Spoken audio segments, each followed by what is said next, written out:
बड़ा ताज्जुब होता है कि आप जानवरों का इस्तेमाल करते हैं। Actually, they are the special. दरअसल जानवरों से बेहतर ये काम कोई नहीं कर सकता, इसीलिए हम उन्हें काम पे लगाते हैं। वो कैसे? देखिए, गाय के बारे में तो हम सब जानते हैं, गाय दूध देती है, पर 4-5 बछड़े पैदा करने के बाद जब गाय दूध देना बंद कर देती है तो लोग समझते हैं कि गाय बेकार हो गई है।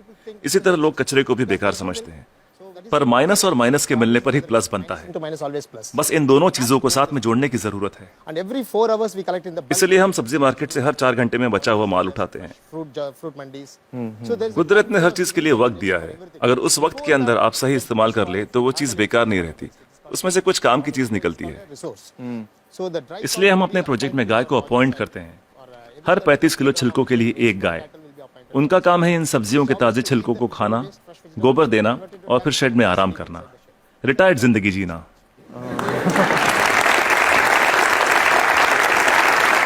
within 8 hours time. सिर्फ 8 घंटे में सारा कचरा घट के गोबर के रूप में 1/4 हो जाता है, The entire waste. और इस गोबर में काफी मात्रा में ईंधन वाली मीथेन गैस Once होती the है। dung comes out. हम तुरंत गोबर को बायोडाइजेस्टर में डाल देते हैं, इसमें से मीथेन गैस निकल जाती है और हमें बिना मीथेन के गोबर का एक घोल मिलता है। Methane free cow dung slurry will come out.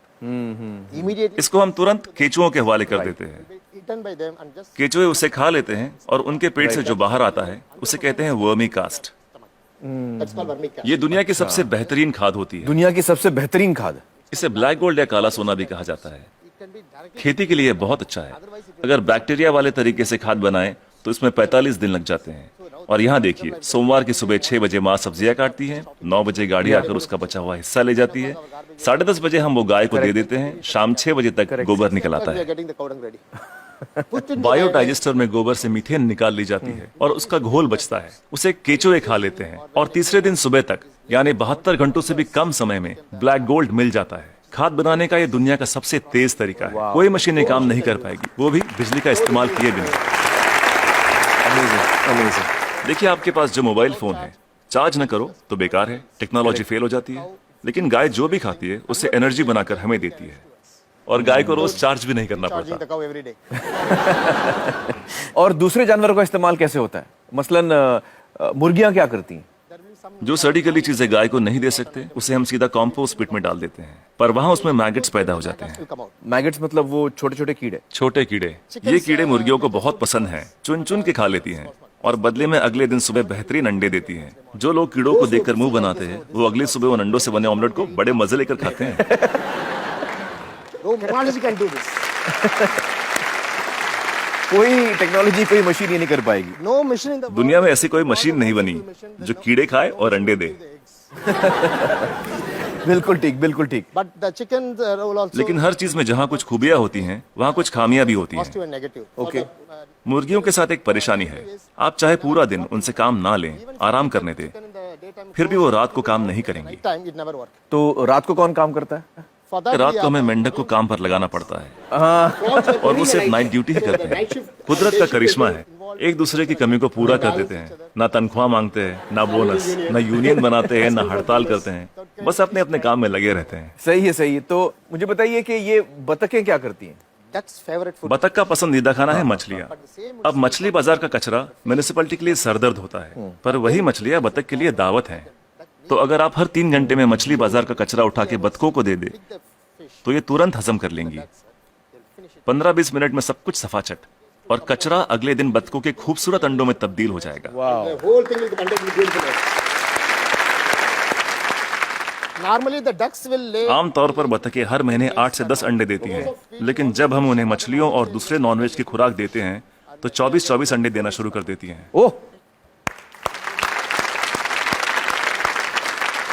and if I have 20 ducks, then multiplied by yeah, we have हम हर 11 मादा पे एक नर बतख रखते हैं। on one male duck. why 11 female and 1 male? हमें तो अंडों से मतलब है, एक ही नर बतख काफी है।